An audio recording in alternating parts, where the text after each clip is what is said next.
자, 오늘은 믿음을 보시고 일하시는 주님 부제목으로 내 믿음이 너를 구원하였으니 이와 같은 말씀으로 함께 은혜를 나누고자 합니다. 자, 오늘 말씀 보니까 그날 저물 때에 제자들에게 이르시되 우리가 저편으로 건너가자. 갈릴리 호수 주변에서 수많은 사람들을 상대로 설교하시고 병자를 고쳐주시고 엄청나게 힘들었던 하루였어요.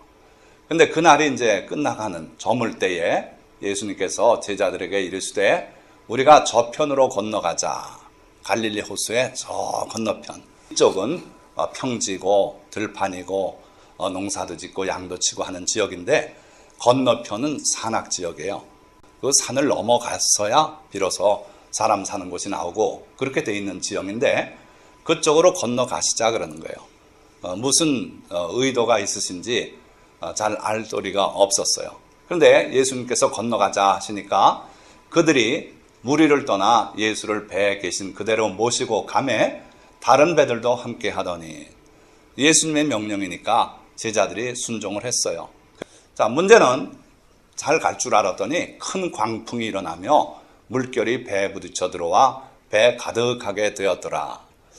아까 말씀드린 것처럼 갈릴리 호수의 서안 쪽은 평지예요. 그리고 동쪽, 동남쪽 이쪽은 산이 높아요.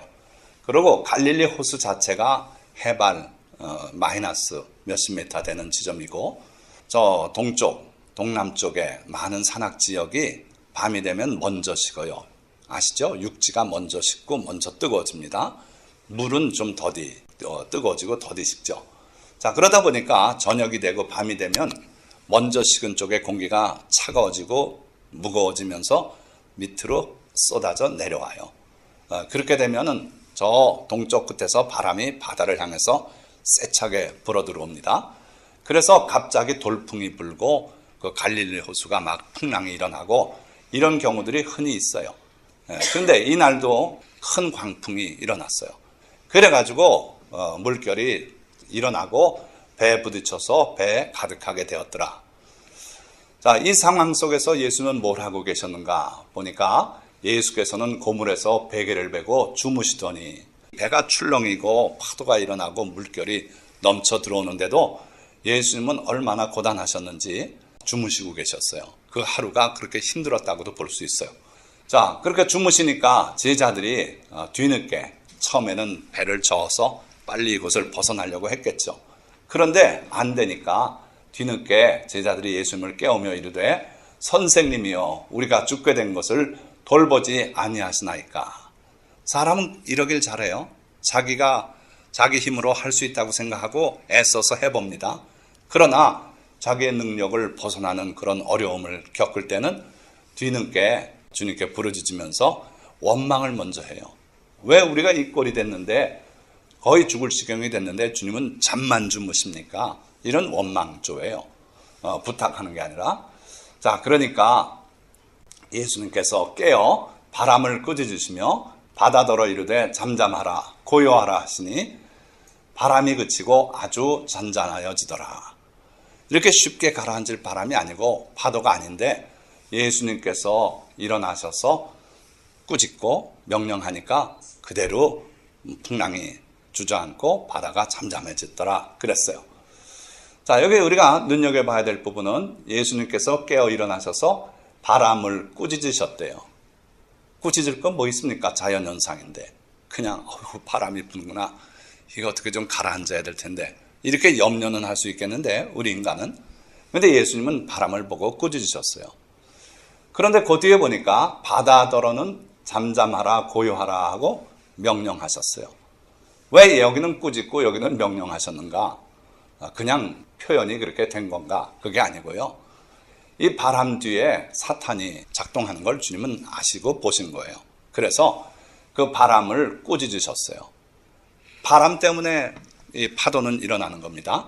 그리고 바람으로 인해서 출렁이던 그 파도를 향해서 주님이 바다 보고는 잠잠하라 고요하라 하시니 바람도 그치고 파도가 잔잔하게 평안을 되찾았어요. 자, 왜 도대체 사탄이 그 배후에서 이 바람을 일으켰을까? 지금 예수님께서 건너가시려고 하는 어떤 목적을 사탄은 봤어요. 그러니까 사탄이 예수님께서 제자들에게 이유를 설명 안 했지만 건너가서 뭘 하려고 하시는구나 하는 걸 미리 알고 막아보려고 그랬던 거예요. 예수님이 깨어 계셨으면 못했을 텐데 주무시니까 제자들만 가지고 겁을 주면 이 제자들이 돌아갈지 모르겠다 해가지고 그렇게 하려고 해봤던 것 같아요.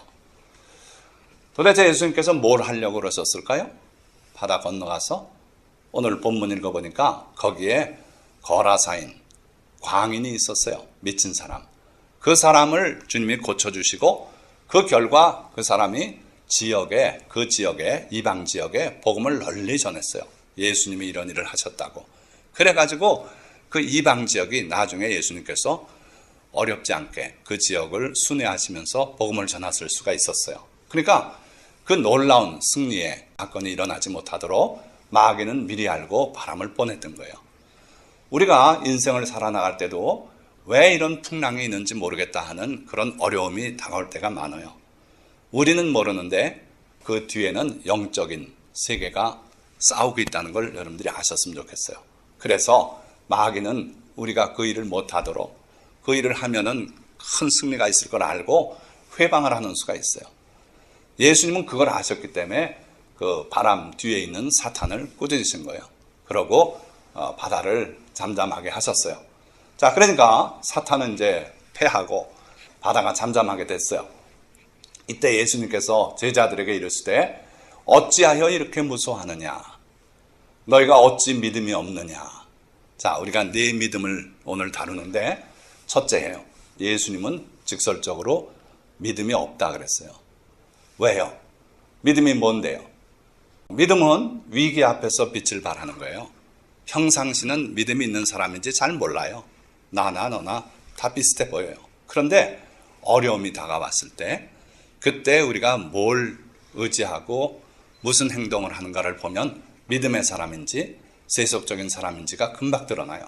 의사도 안 된다고 할 때 우리가 주님을 바라보는지 아니면 더 좋은 의술이 없는지 찾아 헤매는지 그걸 보면은 우리가 믿음의 사람인지 그렇지 않은지를 구분할 수가 있다는 거예요.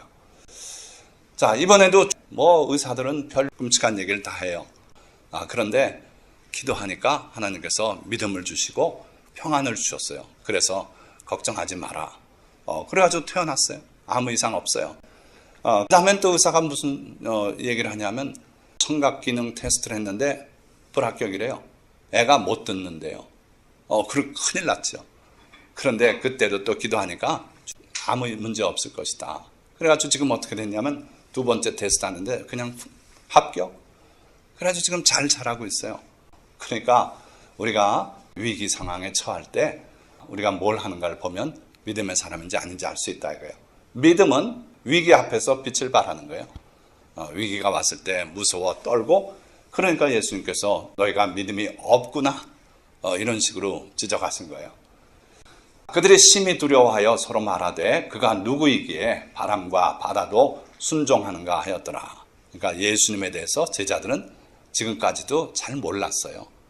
병자 고치고 아주 설교 잘하는 분으로 알았는데 그게 아니라 예수님이 자연도 명해서 잠잠하게 하는 그런 천지를 창조하신 분이구나 하는 걸 그들은 아직은 깊이 깨닫지 못했어요.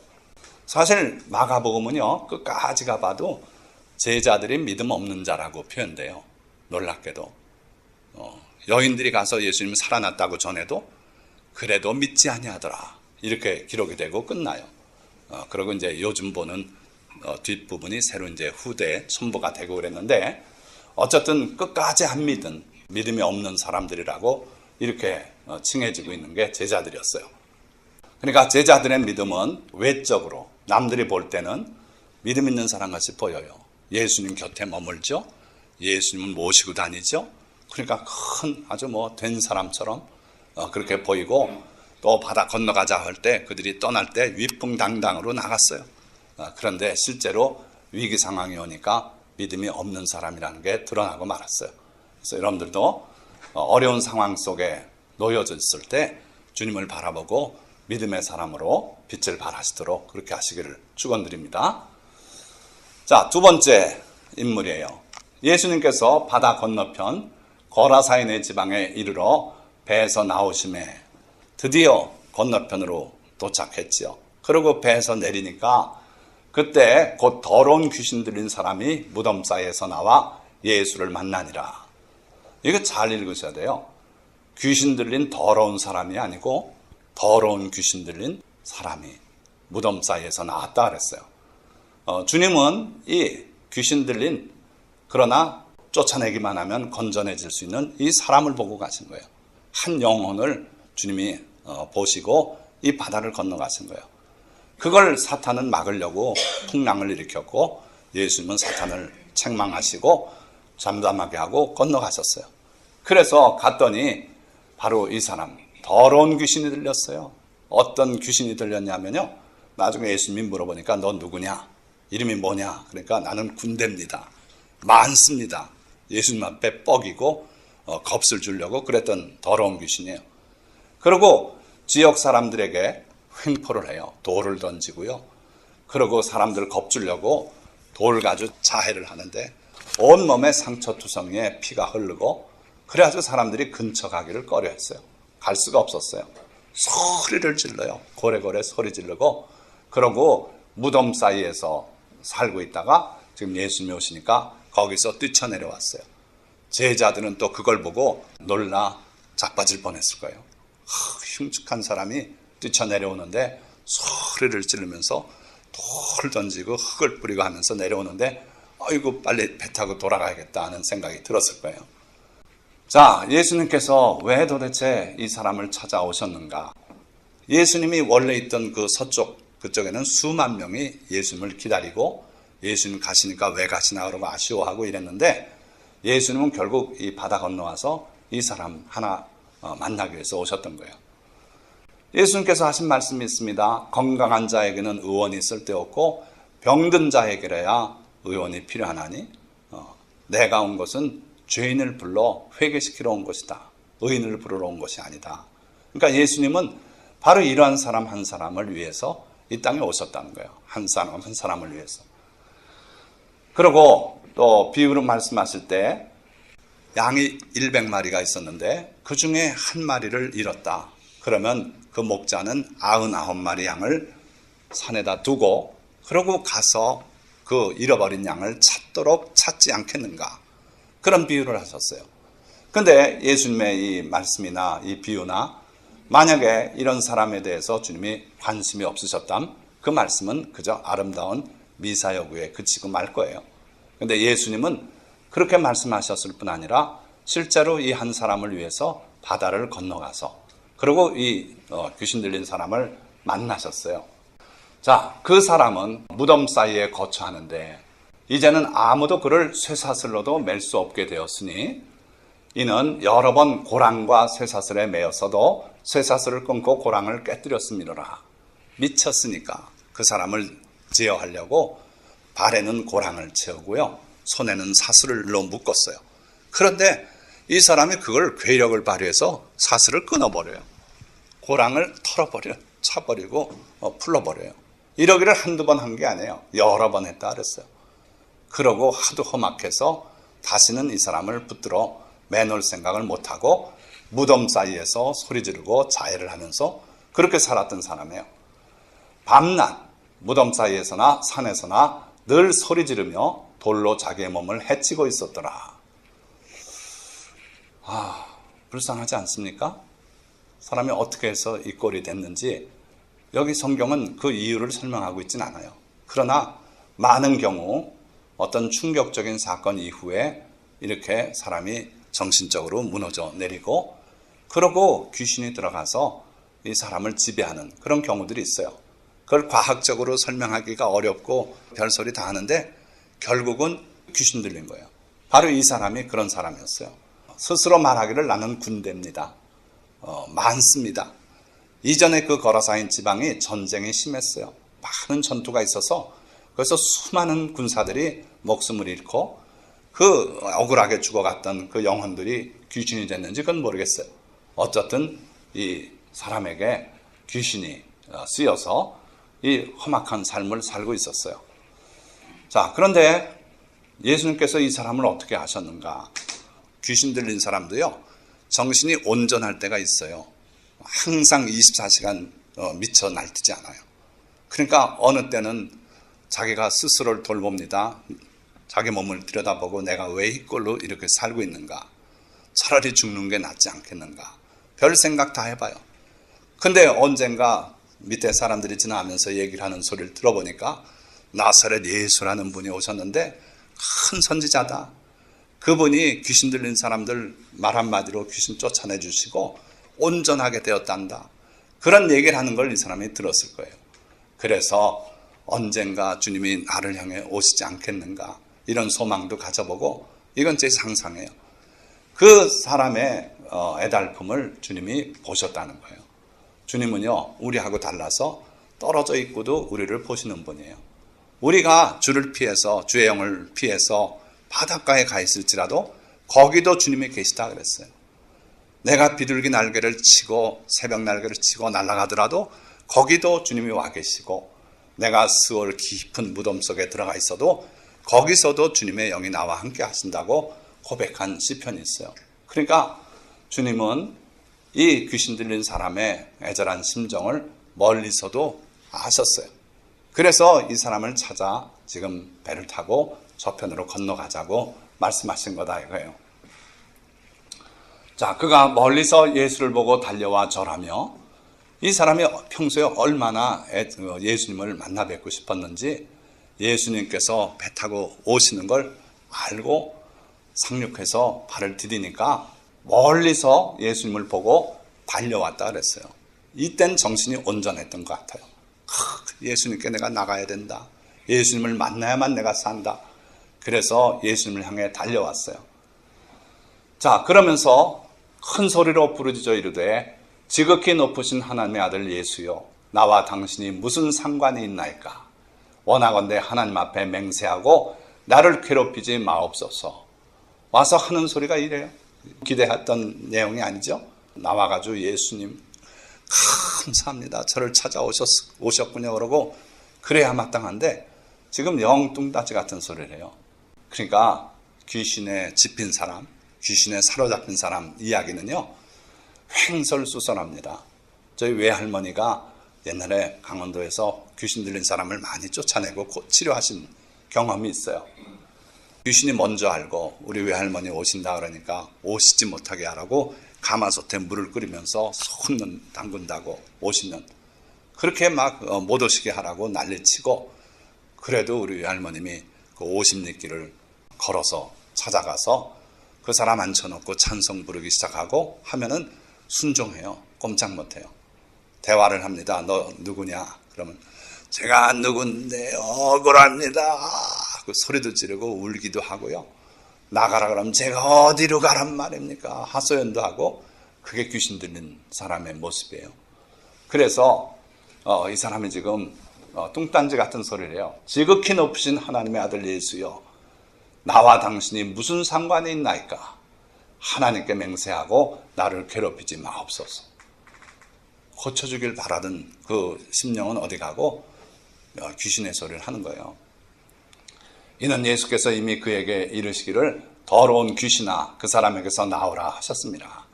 왜 이런 험악한 대화가 지금 시작되냐면 예수님이 첫 번에 하신 말씀이 더러운 귀신아 그 사람에게서 나오라. 그 사람은 네가 점령할 그런 존재가 아니다. 하나님께서 자기 형상과 모양대로 창조하신 하나님의 아들이다. 네가 어디 거길 들어가서 그 사람을 괴롭히냐. 그리고 나오라고 말씀하셨어요. 그랬더니 나와 당신이 무슨 상관입니까? 왜 와서 나를 괴롭힙니까? 이건 귀신의 소리예요. 그 사람의 소리가 아니에요. 이에 물으시되 내 이름이 무엇이냐? 이르되 내 이름은 군대니 우리가 많음이니이다. 이 안에 지금 우리가 한둘이 아닙니다. 함부로 대하지 마십시오 하는 식의 공갈 협박이에요 지금.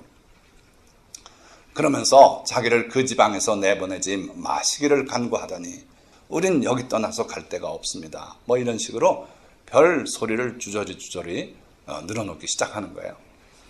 그러면서 보니까 그 근처에 돼지가 한 2,000마리 먹고 있어요. 그러니까 그 귀신 들린 사람이 말하기를 그러면 우리를 저 돼지에게 들어가게 해주십시오. 허락해 주십시오. 그랬더니 예수님께서 허락하시니까 돼지로 몰려 들어갔어요. 이 귀신들이. 그래가지고 거의 2,000마리 되는 떼가 바다를 향하여 비탈로 내리더라. 바다에서 몰사건을 그 돼지가 다 죽어버렸어요. 이 거라사인의 지방을 이방 사람들이라고 우리가 말할 수 있는 증거 중에 하나가 바로 돼지 목축업이에요. 유대인들은 하나님의 백성은 돼지를 안 먹습니다. 하나님께서 가려주셨잖아요. 근데 이방인은 돼지를 쳐서 돼지를 먹어요. 그러니까 이 당시는 그게 확실한 때이기 때문에 여기가 이방 지역이다 하는 거예요. 2,000마리나 되는 돼지 떼 상상해 보셨습니까? 근데 그 돼지가 다 몰사했어요. 그러니까 돼지를 돌보던 목동들이 난리가 났어요. 놀랬어요. 빨리 가서 주인한테 보고를 해야죠. 그래가지고 그 성읍으로 들어갔어요. 들어가서 난리가 났다고 소리소리 지르고 하니까 동네 사람들이 다 나와서 그리로 왔어요. 와가지고 도대체 무슨 일이 벌어졌는가 보러 왔다 그랬어요. 자, 그때 예수께 이르러 예수 믿는 그 해변까지 와서 그들이 발견한 건 뭐냐면 놀라운 모습이에요. 그 귀신 들렸던 자, 곧 군대 귀신 씹혔던 자가 옷을 입고 정신이 온전하여 앉은 것을 보고 두려워하더라. 옷을 입지 않고 살았어요, 그 사람은. 그러니까 나체로 자기 몸을 전부 상처를 내고, 그러고 머리털 자라고요, 손톱 발톱 자라고 그 몰골로 살았어요. 그런데 동네 사람들이 내려와 보니까 이게 어찌된 일입니까? 이 사람이 옷을 입고 앉아 있어요. 그리고 정신이 온전히 돼가지고 눈빛도 보니까 이전 눈빛이 아니에요. 선량한 눈빛이고 정상인이 돼서 예수님 발치에 앉아 있더라는 거예요. 자, 이 놀라운 장면을 목격한 이 거라사인들이 예수님께 보인 반응이 뭐였는가 보니까 그들이 예수께 그 지방에서 떠나시기를 간구하더라. 왜 그럴까요? 잘못하면 이 돼지 또 죽을까 봐. 남은 돼지들 저쪽에도 또 몇천 마리 있고 거기서 먹고 있는 돼지들 다 죽을까 봐 예수님 보고 제발 떠나달라는 거예요. 예수님께서 거라사 성읍까지 들어가셨다면 거기에 오래된 병자들 고치고 중풍병자 고치고 별 사람들을 다 치료하셨을 거예요. 그런데 이 사람들은요, 그거에 관심 없어요. 병든 사람은 그놈 병들은 거고 나는 돼지 기르는 사람인데 나한테 피해가 있으면 안 된다는 거예요. 그래서 예수님을 그 지방에서 떠나달라고. 그러니까 참 안타까운 모습이죠. 자, 그래서 예수님께서는 억지로 하시는 일이 없어요. 우리 예수님의 성품이 그래요. 반대하면 떠나라 이거예요. 예수님께서 12사도를 보낼 때 당부하신 게 그거예요.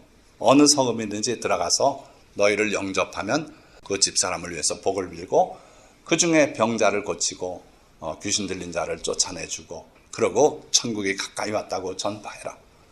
만약에 너희 말을 듣지 않고 너희를 영접하지 않으면 그 성읍에서 나와서 신을 벗어 털어라. 그 먼지라도 털어버리고 그 성읍을 떠나라. 환영하지 않는데 거기 있을 필요 없다는 거예요. 나중에 심판날에 그 성읍이 소돔과 고모라보다 견디기 어려울 것이다. 그렇게 말씀하셨어요. 우리 예수님은 성품이 비둘기 같은 분이에요. 싫다고 거절하고 하면 거기 머물라고 싸우고 그러지 않으시는 분이에요. 그러니까 떠나달라 그러니까 예수님께서 떠나시는 거예요. 이제 배에 오르시는데 그때에 귀신 들렸던 사람이 함께 있기를 간구하였으나 저도 예수님과 함께 있게 허락해 주십시오. 그 배에 올라타기만 하면 같이 가면 예수님의 제자가 되는 거예요. 그런데 그렇게 간구하는데 허락하지 아니하시고 그에게 이르시되, 여러분들 성경 사복음서를 쭉 보세요. 예수님께 나와서 뭔가 간절하게 청할 때 거절하신 일이 있습니까? 거의 없어요. 근데 이 사람의 부탁은 거절하셨어요. 거절했어요. 이 사람의 심정이 어떻겠습니까? 이런 상황에 직면하면은 자기의 상상의 나래가 막 일어나죠. 내가 귀신 들렸던 사람이라고 나를 무시하는가? 내가 이방인이라고 예수님은 나를 거절하시는가? 별 생각이 다 들 거예요. 내가 가진 거 없다고 나를 거절하시는가. 별 생각이 다 들고 그러고 섭섭한 마음이 들기 시작하면은 다시는 내가 예수님한테 이런 부탁 하나 봐라. 예수님 아님 내가 못 사는가. 뭐 이런 식으로 해서 등지고 떠났을 거예요. 그런데 예수님께서 사절하신 그 이유를 여기 보니까 이 사람이 싫어 사절하는 게 아니에요. 보세요. 집으로 돌아가 주께서 내게 어떻게 큰 일을 행하사 너를 불쌍히 여기신 것을 내 가족에게 알리라. 내가 나하고 배 타고 가면 그건 문제는 없다. 뭐 너 하나 더 탄다고 배가 깔아앉겠는가. 그건 아닌데 내가 너로 하여금 해줬으면 하고 바라는 일이 있다. 뭐냐면 나는 지금 할 수 없다. 이 동네 사람들이 나보고 떠나라 그러니 나는 떠난다. 그러나 내가 불쌍히 여기는 영혼들이 있다. 내 가족들이다. 내 가족들이 구원받길 난 원한다. 그거예요. 그래서 집으로 돌아가라. 나 대신에 네가 가거라. 그래서 하나님께서 누가복음 하나님이라 하셨는데 주께서 내게 어떻게 큰 일을 행하사 너를 불쌍히 여기신 것을 내 가족에게 알려라. 그래서 그 사람들이 하나님을 믿게 하거라. 이렇게 부탁하신 거예요. 그러니까 예수님의 거절은 사실은 보니까 주님의 사랑 때문에 그러고 귀한 사명을 그에게 주고 계신 거예요. 자, 예수님의 말씀을 듣고 어떻게 행동했겠습니까? 잘못하면 나 하나 안 받아주면서 뭔 일을 또 하라 그래? 하고서 거절하고 사라졌을지 몰라요. 그런데 이 사람은요, 주님의 이 사명을 소중하게 받아들였어요. 그래가지고 그가 가서 예수께서 자기에게 어떻게 큰일 행하셨는지를 대가벌리에 전파하니 모든 사람이 놀랍게 여기더라. 어디 가서 전파했다 그랬어요? 대가벌리. 대가벌리는 어디냐면요, 지금 거라사라고 하는 성읍을 포함해서 10개 성읍을 총칭할 때 데카폴리스. 그래서 대가벌리예요. 그러니까 예수님께서는 집으로 돌아가서 내 가족에게 전하라 그랬는데 이 사람은 해도 넘치고 넘치게 했어요.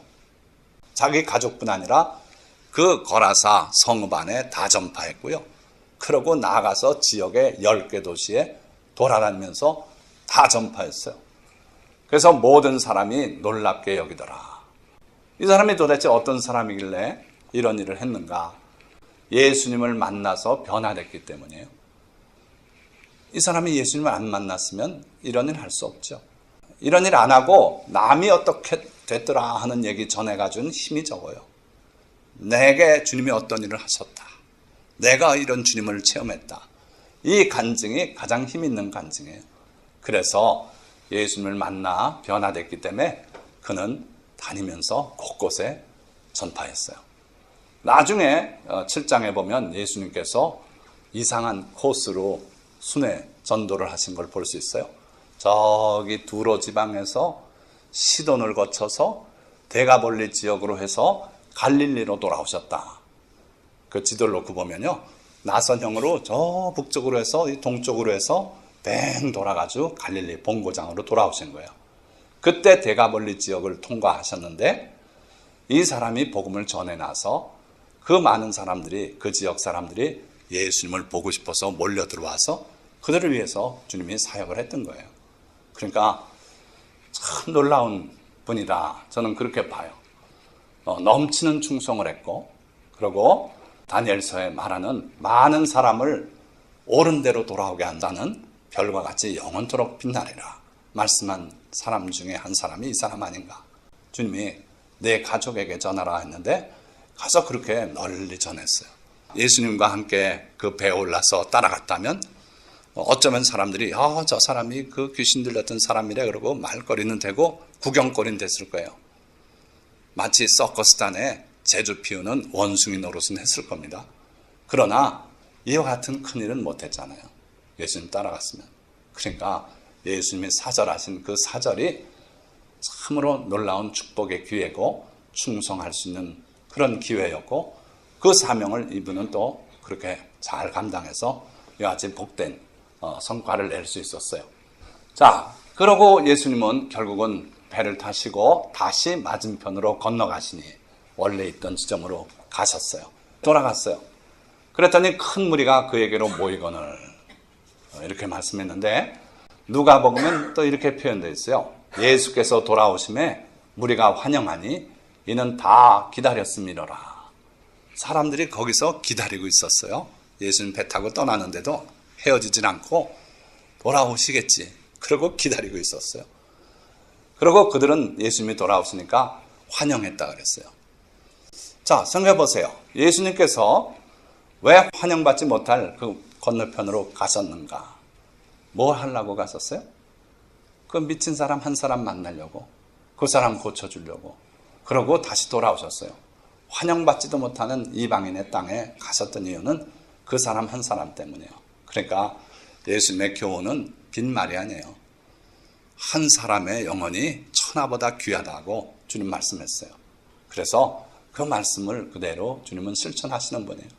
잃어버린 한 양을 찾기 위해서 언제까지 찾는다고요? 찾도록 찾는다. 찾을 때까지, 발견할 때까지 찾아다니는 분이 예수님이라는 거예요. 자, 이제 세 번째 인물을 만납니다. 헬라어 성경에는 카이이두로 시작돼요. 근데 우리말 성경에는 이게 사라졌어요. 자, 이게 뭐냐면 카이, 그리고 이두 보시오. 감탄사예요. 도대체 뭔 얘기를 하려고 이렇게 감탄사부터 시작했는가 보니까 회당장 중에 하나인 야이로라 하는 이가 와서 예수를 보고 발 아래 엎드려. 이게 놀라운 사건이에요. 회당장 중에 하나인 야이로, 이 사람이 예수님 앞에 나왔다는 건 놀라운 사건이었어요. 왜 그런지 아십니까? 그 당시에 이게 마가복음 5장인데 3장에 보면 예수님께서 그들의 회당에서 귀신 들린 사람 귀신을 쫓아내고 이렇게 온전한 사람 만들어주고 하는데 그걸 놓고 바리새인들이 의견이 둘로 갈라졌어요. 하나는 이분은 보통 사람이 아니다. 큰 선지자다. 이런 의견을 가진 사람들이 일부 있었고 또 많은 바리새인들은 예수님께서 귀신의 왕 바알세불을 힘입어서 저 능력을 행하는 것이다. 같은 통 속이다. 귀신하고 예수님하고. 그런 의견들이 있었어요. 그런데 그게 주 의견이라 자, 이분은 회당장이에요. 유태인들이 모여서 하는 여러 모임이 거기에서 이루어져요. 학교 역할도 하고요. 결혼식장 역할도 하고 그 생활의 중심이 바로 회장이에요. 안식일 날은 예배드리기 위해서 모이고 평일은 뭔가 모임이 여기서 다 이루어져요. 그러니까 건물이 컴플렉스로 몇 개씩 이렇게 있어요. 그런데 그 회당을 건설한 재원을 이분이 되고 그리고 이분이 그 회당을 관리하고 하는 책임을 다 맡은 분이에요. 그 지역에서 최고로 존경받는 사람이고 최고의 부자가 회당장이 돼요. 그러니까 그 사회를 위해서, 그 지역을 위해서 자기 자산을 거기다 들어분 그런 분이에요. 그런데 그 회당에 모이는 모든 유태인들의 의견이 예수님을 놓고 이렇게 갈라지다 보니까 이 회당장은 굉장히 조심스러울 수밖에 없어요. 그래서 예수님을 공식적으로 드러내놓고 존경할 수도 없고 그런 처지예요. 그런데 이분이 와서 발 아래 엎드려 간곡히 구하여 이르되 내 어린 딸이 죽게 되었사오니 오셔서 그 위에 손을 얹으사 그로 구원을 받아 살게 하소서. 여기 잘 보세요. 구원이란 거 제가 여러 번 얘기합니다.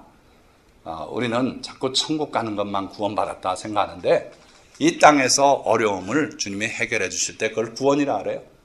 병 들었으면 치료해 주시는 거고 경제적으로 혼란할 때 주님이 복을 내려주셔서 살아가게 해주신 것도 구원이고 전쟁에서 승리하는 것도 구원이에요. 이분은 보니까 어린 딸이 죽게 되었대요. 병이 들어서. 그래서 예수님이 오셔서 그 위에 손을 얹으사 그로 구원을 받아 살게 하소서. 치료받아서 살게 해주십시오. 간절하게 구했다 그랬어요. 간곡히. 그래서 이게 놀라운 사건이에요. 어떻게 회당장이 가장 존경받는 저분이 저 부자가 예수님 앞에 와서 넙죽 엎드려서 저렇게 간절히 구하는가. 그래서 카이이두 보십시오. 이렇게 성경은 기록하고 있는 거예요. 이에 그와 함께 가실새 큰 무리가 따라가며 에워싸 밀더라. 자, 많은 무리가 따라가며 밀고 난리가 났어요. 예수님이 빨리 가실 수도 없어요. 이 무리들 때문에 앞에도 사람이 있고 뒤에도 있고. 그런데 아주 급한 상태예요. 예수님께서 그 자리에 계셨다면, 거라사인 지방으로 안 가셨다면 벌써 예수님을 모셨을지 모르는데 갔다 오시느라고 적어도 하루 이틀 걸리셨을 거 아니에요. 그러니까 속타게 기다리고 있었는데 예수님이 오셨어요. 이제 겨우 급한 마음으로 모시고 가는데 무슨 일이 있었냐면 네 번째 인물이 나타나요. 한 여자가. 어떤 여자? 12해를 혈루증으로 알아온 한 여자가 있어. 저는 이 혈루증이라고 표현된 거, 이것 때문에 어릴 때 많이 고민했어요. 학교에서 가르치기는 혈루병은 Y염색체에 얹혀있는 질환이에요. 그러니까 남자만 생기는 게 혈루병인데 왜 성경은 여자가 혈루병 걸렸다 그러는가? 의학적으로 이건 있을 수 없는 일이다. 그런데 혈루병은 혈액 응고인자가 없어가지고 자꾸 출혈되는 병이고, 이 혈루증이라고 표현된 병은 아마도 여성의 자궁 근종 같은 거, 이렇게 되면 출혈이 자꾸 돼요. 그러니까 이 여인도 아마 그랬을 거로 보는데 무려 12회를, 충분한 숫자예요. 12는 하나님의 눈에 볼 때 충만한 숫자예요. 그만하면 됐다, 이렇게 주님이 긍휼히 여기실 만한 그런 해를 혈루증으로 알아왔어요. 많은 의사에게 많은 괴로움을 받았고 가진 것도 다 허비하였다 그랬어요. 병 고쳐보려고 용하다는 의사는 다 찾아다녔어요. 괴로움만 당했어요. 그리고 가사는 다 허비했고 아무 효험이 없고 도리어 더 중하여졌다 그랬어요. 다행히 이 여인에게 예수 그리스도의 소문이 도달했어요. 예수님이 손 한번 얹어주시면 병이 낫는다. 너 예수님 찾아가 봐라. 제가 어렸을 때 제 여동생이 초등학교 1학년짜리가 입이 돌아갔어요. 별 수단으로 다 해봤어요. 100일 동안 이걸 못 고쳤어요. 그런데 우리 어머님이 소문을 들었는데 저기 충신동에 가면 서울 종로구에 거기에 어떤 분이 안수기도 한다. 다 낫는다. 무슨 병이든지. 거길 찾아가 봐라. 그래 우리 아버님한테 얘기하니까 그거 사기다. 예수님 때나 그랬지. 지금 20세기에 무슨 안수기도 해서 병이 낫냐. 그거 거짓말이다. 가지 마라. 그런데 못 고치니 어떻게 해요. 그래가지고 결국은 우리 아버님이 한 번만 가봐. 한 번만. 그래가지고 갔더니 그분이 보시고 3번 기도받으면 낫겠다. 3번 오래. 그거 어떻게 합니까? 그분은 하반신 마비가 돼가지고 주저앉아서 꼼짝 못하던 분이 하나님의 은혜로 치료함 받고 신윤사를 받은 여자 집사님이에요. 장로교회. 그래서 결국은 3번 가서 입이 돌아왔어요. 100일 동안 못 고치던 게. 그러고 그 후에 우리 어머님은 안수기도 받고 눈이 좋아지시고 뭐 이런 체험을 우리가 다 했는데 어쨌든 예수님을 만나야 해결돼요. 그래서 이 여인이 예수님의 소문을 들었어요. 그런데 제사는 다 허비했지요.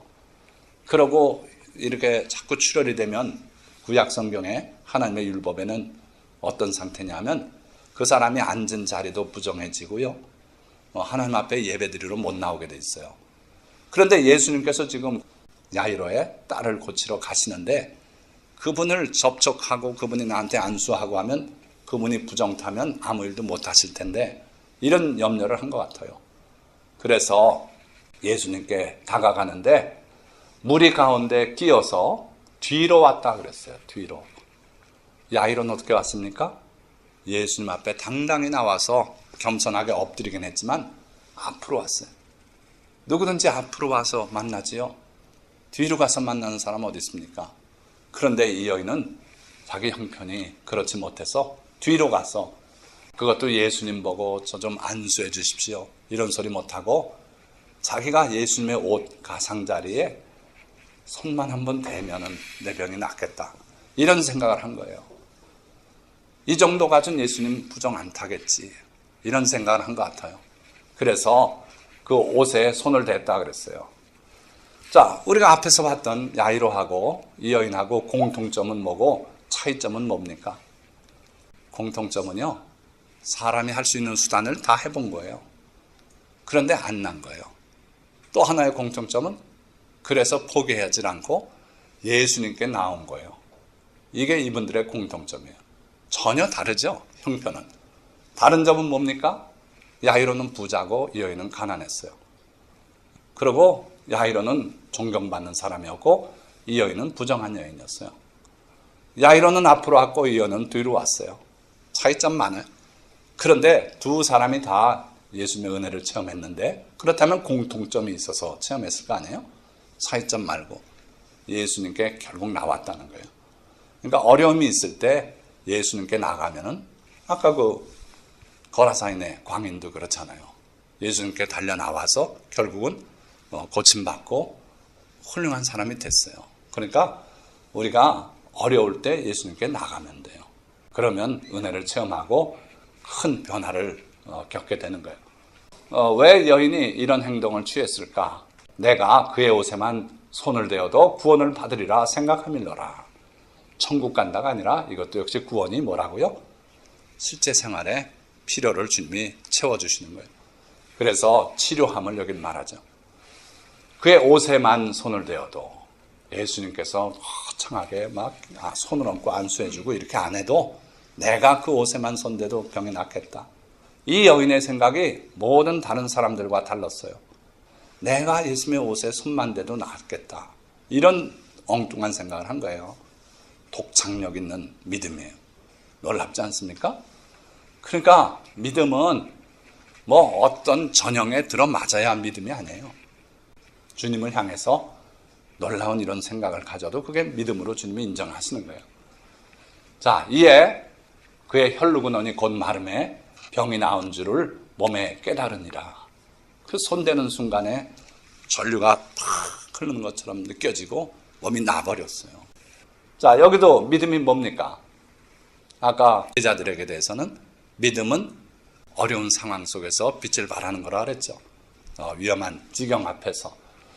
자, 이 여인에게는 믿음은 히브리서 11장 1절 말씀대로 바라는 것들의 실상이고 보이지 않는 것들의 증거다. 이 일을 해보기 전에 어떻게 이게 증명이 됩니까? 그런데 전혀 보장이 되지 않는 것을 그는 믿었어요. 그게 믿음이에요. 한번 실험해봐가지고 실험 결과 5번 했더니 4번은 되더라. 그러니까 나는 그렇다고 믿겠다. 이게 아니고 해보지 않은 일. 그거를 그는 마음에 굳게 믿어졌어요. 이게 믿음이에요. 그러니까 예수께서 그 능력이 자기에게서 나간 줄을 곧 스스로 하시고 예수님이 스스로 하셨어요. 그래서 무리 가운데서 돌이켜 말씀하시되 누가 내 옷에 손을 대었느냐? 누가 내 옷에 손을 대었느냐? 그러니까 제자들이 어처구니가 없는 거예요. 제자들이 여짜오되 무리가 애워싸 미는 것을 보시면서 누가 내게 손을 대었느냐고 물으시나이까? 지금 여기까지 오는 동안 아마 한 200명은 손댔을 겁니다. 그런 소리예요. 그런데 누가 손댔냐고 이제 와서 물으십니까? 그게 무슨 말씀입니까? 이 사람들은 전혀 이해가 안 되는 상황이었던 거죠. 본인은 알아요. 예수님이 알아요. 믿음이라는 게 그래요. 내 믿음 내가 알고 그 믿음 주님이 아세요. 그래서 여러분들이 이러한 예수님이 아시는 믿음, 본인이 아는 그런 믿음의 소지자가 다 되시기를 축원드려요. 예수께서 이 일 행한 여자를 보려고 둘러보시니 그 지금 바삐 가는 길 아닙니까? 여러분들 야이로 입장에서 생각해 보세요. 예수님께서 가시다 말고 멈춰 서는 거예요. 그리고 누가 내 옷에 손댔냐? 누구냐? 하고 자꾸 두리번거리고 살펴보시는 거예요. 속이 타죠. 우리 애가 지금 어떻게 숨이 넘어가는지 모르겠는데 이 무리가 왜 이렇게 둘러싸서 가는데 방해하고 게다가 또 예수님이 가다 말고 멈춰서서 누구냐 그러고 찾고 이게 도대체 무슨 일인가? 속 터질 일이에요. 그런데 예수님은요 그 여인을 보고 싶어 했어요. 바위 틈 낭떠러지 은밀한 곳에 있는 나의 비둘기야, 내가 내 얼굴을 보게 하라.